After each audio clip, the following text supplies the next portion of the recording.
fidèles d'entre vous se souviennent que la dernière fois qu'on a eu une Viper, c'était contre une berline V10 Hardgate. Ce dont moi je me souviens surtout, c'était la neige.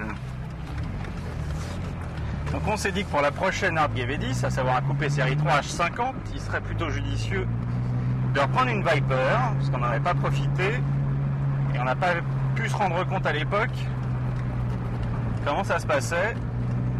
Donc la H50 est aboutie, vous l'avez vu en image, et la Viper, ça reste quand même un truc marrant.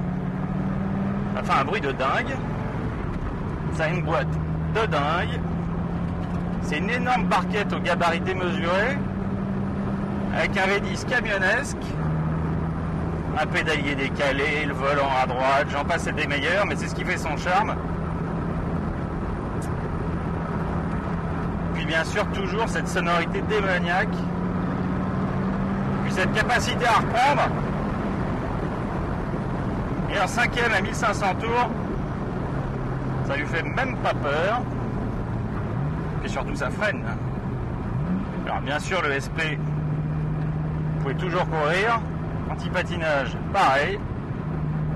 Et sur nos petites routes, il faut se méfier d'une chose, c'est que déjà, ça atteint des vitesses largement répréhensibles très vite, donc faut rester attentif avec le compteur. Et puis surtout, ça gigote puisque la direction est géniale. Vous voyez, paf, un tout petit coup, elle bouge.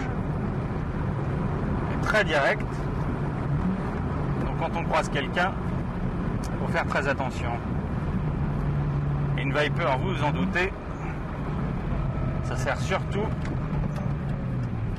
à être joli, en tout cas à se faire entendre. C'est vraiment l'archétype de la voiture muscle car américaine, construite autour du moteur, qui pousse vraiment fort, et ce, à tous les régimes. Après.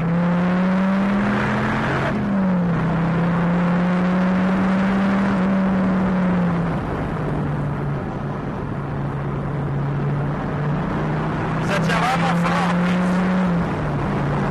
Ça grippe.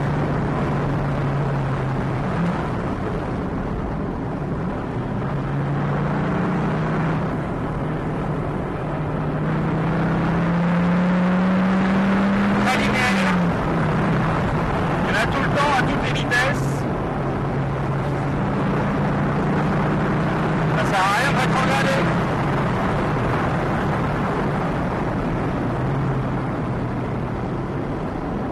Vous atteignez tout de suite 100 km/h, donc faut faire attention. Alors la boîte, une fois sur deux, vous faites 3 ou 5. Parce que pourtant on a de la place, la piloterie est violente, mais ça a plutôt tendance à pas très bien guider. Là on est en seconde. Et hop!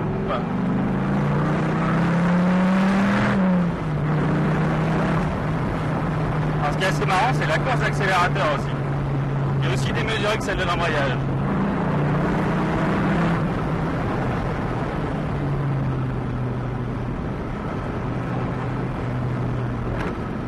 C'est d'une rigidité incroyable. Ça tire sur les bras.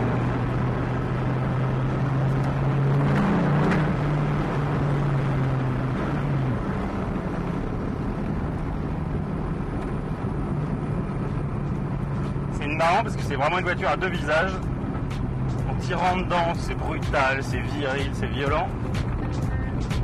Et quand vous roulez, comme c'est le cas ici, sur les rapports intermédiaires, 1500 tours, vous avez un couple tellement élevé qu'il se passe strictement rien, vous êtes en balade.